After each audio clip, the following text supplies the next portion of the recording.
Paano yung pagka aksidente mong may nabangga kang tao? Kasama, ng tao.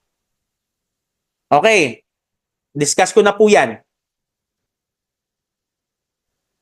Kapag po may nabangga po kayo na tao, ang unang-una pong i-claim po natin yung CTPL. Ang CTPL po, kung natatandaan po ninyo, mandated po yung CTPL. Totoo po yan, wag nyo huni-hunihan lang yan ha. Yung CTPL po na yun, legal po yan na insurance. Pag nakabangga kayo ng tao, yan po ang unang sasagot, CTPL. Worth 200,000 na po ata siya ngayon.